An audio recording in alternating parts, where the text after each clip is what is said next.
Let's analyze defending tips for beginners to advanced players. If you're not good at defending, if you've started playing the game recently, or if you've been struggling for a long time, watch this video. I'll help you with 4 important points to fix your defending step by step. Make sure you watch till the end. Point number 1. Proper defender combo. Defenders are the most important part of defending, right? Well, not exactly. Sometimes your defensive line can fail and a player from midfield or even attack can hold the opponent effectively, but still, selecting proper defenders is very important. There are 3 main types of defenders available: build-up, destroyer, and extra frontman. All of them have different AI playing styles. A build-up defender is a type of player who loves passing tactics and connecting the midfield with the defensive line. The compatible position for a build-up defender is only center back. A frontman is a type of defender who likes to join the attacking line whenever he gets an opportunity. Frontmen are tactical players, so do not use all frontman defenders in your lineup at the same time.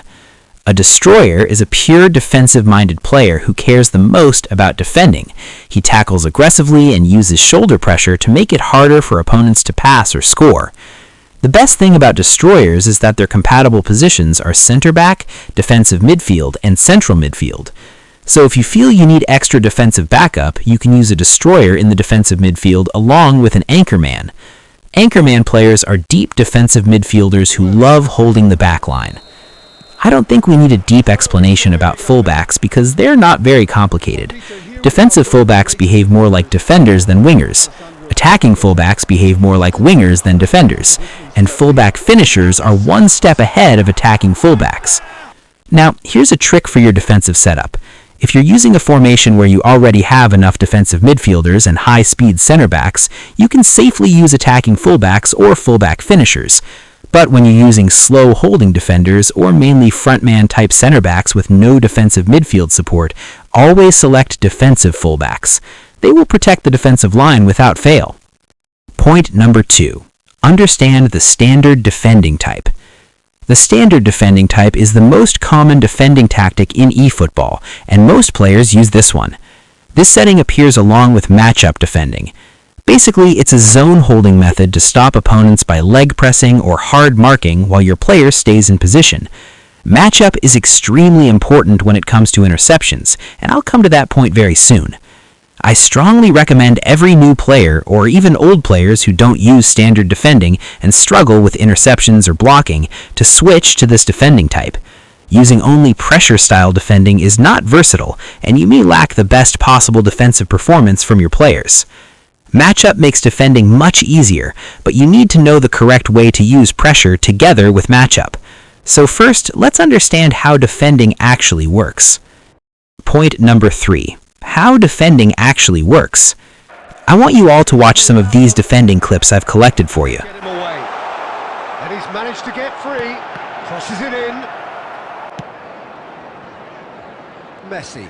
Shin to shin, bicep to bicep. Well, that tackle was certainly sturdy. Way.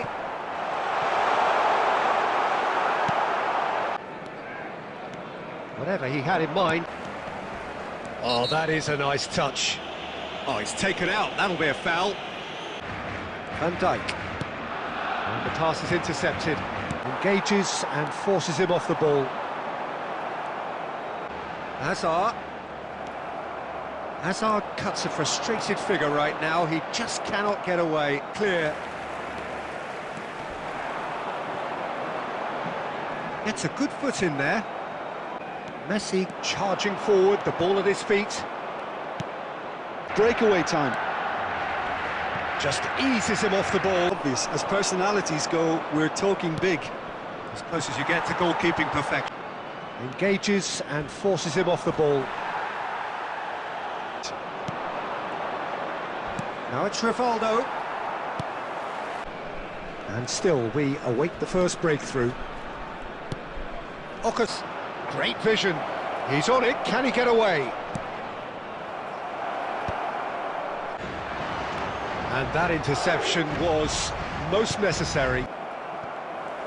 Well, he was given the time and room initially to hack Almost at once. That has not gone well. And when you're hit on the counter-attack like that, it's like walking into a sucker punch and they're dazed. So, how can you defend well? In most situations, you should not rush while defending. Defensive actions should be taken with clean movements, not constant direct pressure charges every time. So defending is not about how fast you tackle or how quickly you try to win the ball back. It's about a proper stop. Didn't get it? Okay, let me simplify. Whenever you defend, you have three basic options: pressing, interception, and tackling. When you press a player, always keep this in mind. Never press directly from the front. In most cases, the opponent can easily predict that and either move away or pass to another player. You should press from diagonal angles or suddenly apply pressure when the opponent doesn't expect it. In both cases, it becomes much harder for the opponent to read your defensive intention, and you'll see a significant improvement in your pressing. Now, let's talk about interception. To intercept successfully, you need to predict movements before the opponent takes action. Observe how the opponent plays. When does he pass? When does he dribble? When does he sprint? Once you understand his playing style, intercept based on that. Drag your player into the middle of the passing lane, or pre-slide directly into the path of a sharp touch or pass. But don't always use sliding tackles. I'll explain why soon. Always remember, interception is the strongest defending method you can use anywhere on the pitch. Interceptions work best when you quickly drag your player, then switch between dash, pressure, and matchup at the right moment. Now about tackling. There are two types: standing tackle and sliding tackle. And yes, sliding tackles are stunning to watch, right? A standing tackle means your player challenges the opponent while staying on his feet.